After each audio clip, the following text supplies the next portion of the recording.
Um. Mm, mm, mm, mm, mm,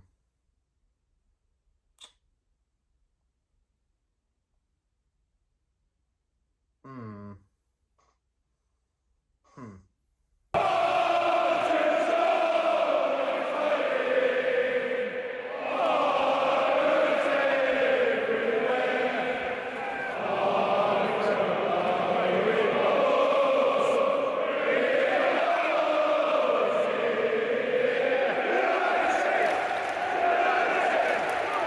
Are you also lost for words? Because I am.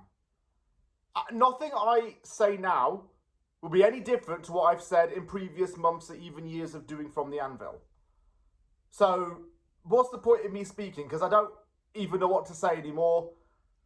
I may actually reach the point where I end up doing the shortest possible aftermath videos ever because I'll just have no idea what to say anymore that won't make me sound like a broken record. And honestly, I don't know what to do anymore. I did mention in the preview that I had to get up early in the morning and watch this game. Went back to bed straight after, feeling like crap. What can I say? What can I do? I don't know what to say anymore. I don't know what to do. Like, will the board pull its money out, get the king checkbook, and actually sign some midfielders? Because it's clear from that game that we need them. Look at teams like Nottingham Forest who've got transitional midfield and a dynamic midfield, and they score 3 goals. Look at other teams around us who have great investment, and we don't. If anyone is sold from now until the end of the month, that money is probably not going to be reinvested. It's going to be pocketed. Promise you that. Because that's what will happen. Then there'll be a panic signing on the last day of the window. It's happening. Mark my words. Jeez, right. It finished Sunderland 3, West Ham United 0 at the Stadium of Light. Welcome back to the Premier League, Sunderland. Honestly, couldn't have asked for a better start. 8 years out of the top flight, and that's how they welcome their fans back to Premier League football. In style. And a deserved win. What got me about this game, rather, is that it's clear that we need some investment in this team. And I say it again because I'm going to start sounding like the broken record. Again, we need to sign some players. Right now. Why am I losing my voice? And I haven't even started yelling. That midfield cannot work. That system did not work. I'm not sure if Potter did that on purpose to try and make a point to the board that he needs money. But regardless, something has to happen from now till September. Something's got to go on. Let me talk about the starting lineup. Let's get right into this before I end up just spouting a load of trash. Hermanson started in goal to make his debut. I had reservations about this guy signing for West Ham, and I don't know why I did, but after the game, I was right to probably have my reservations. By the way, he's only 6'1", he's as tall as me. He's a midget of a goalkeeper, believe it or not. Back 5 with a wing-back system. This 5-3-2 thing that Potter plays, which doesn't work. Diouf making his debut. Aaron Wan-Bissaka. Again, Kilman and JCT as the defenders. And the centre-backs. Rodriguez and Ward-Prowse as midfielders, which is odd given that Guido's supposed to be going off to Saudi. Allegedly. Paquetá and Bowen in attack with Fulkrug up top. The only attacking player on the bench was Wilson. There was uproar that Guilherme wasn't on the bench, but he actually had a collarbone injury and Marshall was suspended, so he couldn't play. So first thing that I actually said about that lineup is, why is Freddie Potts not starting? And why is Thomas Soucek not starting? Because the statistics show that West Ham has only won 1 out of the last 9 games in which Soucek did not start. So he's important in the team regardless if you think he's shit. And that first half performance, by the way, was very positive. I was seeing positivity. I was optimistic. I was liking it. Why? Because we were resolute in defending. We were concentrated on defending. We just lacked transition and attack, which was not a surprise.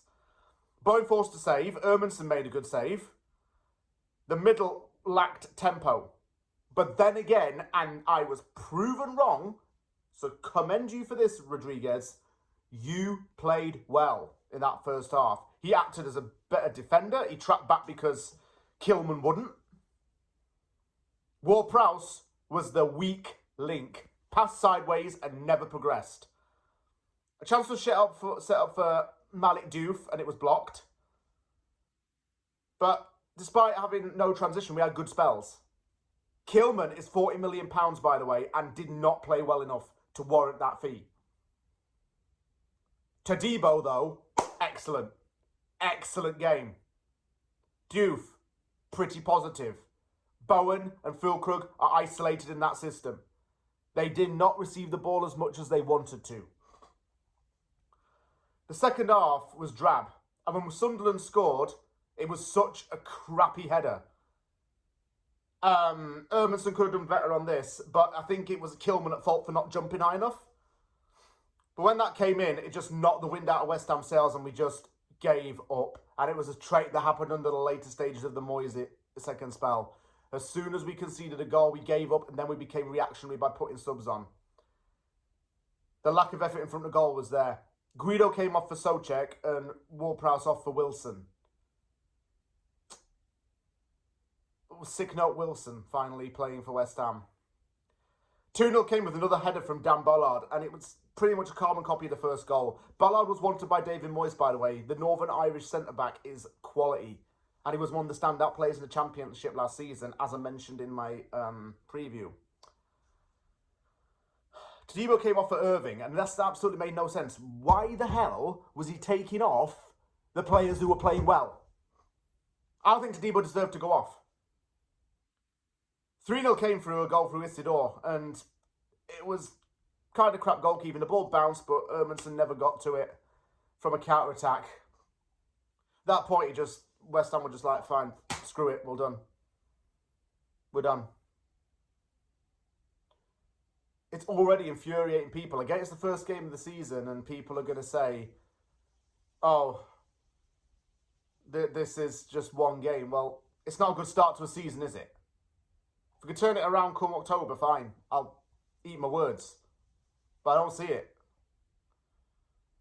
The toxicity within the Twitter on the fan base, by the way, is rife. Everyone just wants to shout and yell and get at each other's throats.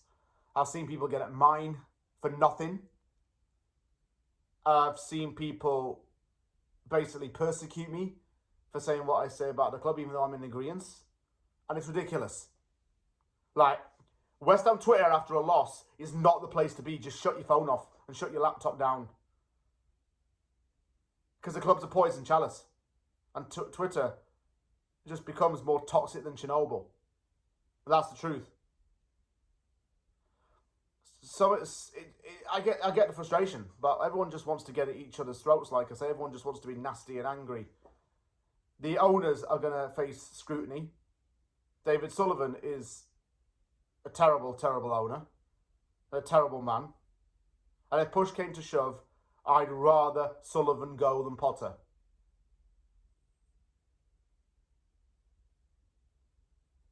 I see people saying they want Potter out already. Was Potter ever the problem? No. Was Lopetegui ever the problem? No. Was Steiten the problem? Not really. Was Moyes the problem? No. Was Bilic even the problem? No. He wasn't. And even the people before him were not the problem. Sullivan is always the problem. He's a terrible businessman, an awful human who has been accused of stuff, by the way, a bad investor, and a bad businessman. Absolutely is just a bad businessman. He doesn't deserve to run a football club. He doesn't deserve West Ham. We don't deserve him. All he is a taker. And if he can actually get his hands out of his arse and put some money down and sign the players that Potter and Macaulay want, so be it. Do it. But something's got to give right now. Because you look at teams like Sunderland, who invested £150 million in improving their squad to be competent for the Premier League and building a whole midfield that was led by the likes of Xhaka and Diarra and Lafay or whomever, and that was a bloody liberty. Because we ain't got that. I'm jealous of other clubs around us, and I'm starting not to like West Ham. And some of you lot in the fan base make me not like the club either. So, if there's anything you want to say to me about that, then please, I'm happy to discuss it. But yeah, God, weekend ruined. The first of 38.